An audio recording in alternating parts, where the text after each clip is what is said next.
Hey, this is Charlie here at Alcoa Good Times. We're going to talk about trailering your Sea-Doo switch. So a couple things to notice. This is a 2-inch ball right here. It also, you've got a 5-pin connector. You've also got a safety wire here that can put the brakes on in case everything else fails.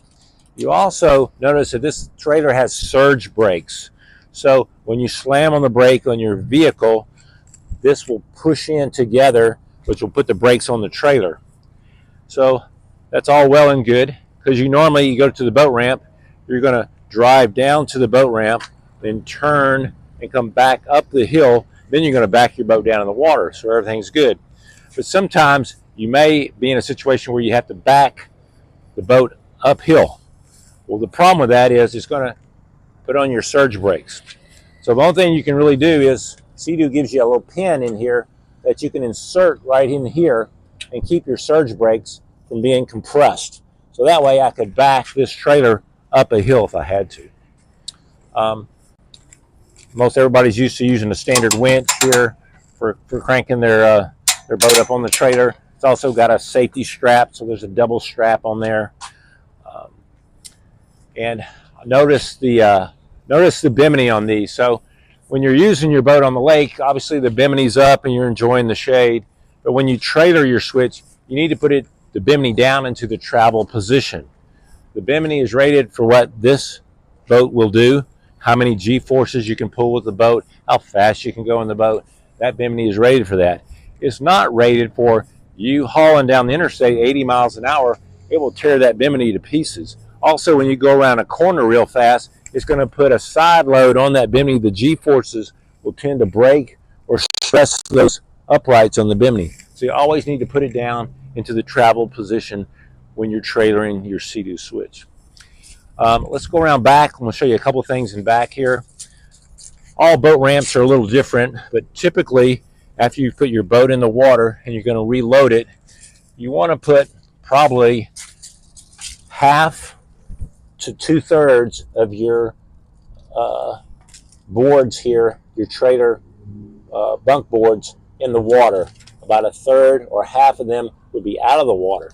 And it depends on the angle of the boat ramp, and they're all very different, because when you drive your boat, we want your bunk boards to stop your boat. You do not want the front winch to stop your boat, because you may come in too fast. You may tear up the front of your trailer. You may tear up the front of your boat.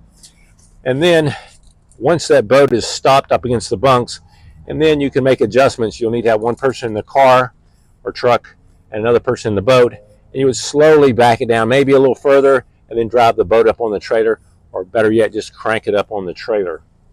When you pull it out, you may have to back it in, because you really want to crank it up as far as you can up on the trailer so that front end hits good. So when you pull it off, it's still up against that rubber stopper up front. So let's go around back and look at a couple of things. So obviously, when you get to the lake, you're going to put your boat in the water. The first thing you would always do is you would make sure your drain plugs are in. Now we've got these in right here. Make sure your drain plugs are in. They're right here and right over there. This is a flushing connection. It's okay like it is. And also, before you put it in the water, take this strap off so the boat will come off the trailer right here. Take this strap off. Your drain plugs are in. You're going to back it in the water. Before you start it, make sure you turn the exhaust fan on. Let it run for 10-20 seconds, and then you can start the motor. I usually do that on the trailer before I put it in to make sure everything's working good, and then I put it in. So anyway, take care of your Sea-Doo switch. Make sure you put the bimini down in the travel position when you're trailering. The Garmin cover, you'll see it's got a cover on the Garmin. Sometimes at high speeds, that Garmin cover can come off. We usually put a big rubber band around it, or I just take the cover off of that Garmin. But thank you, and y'all enjoy your Sea-Doo switch.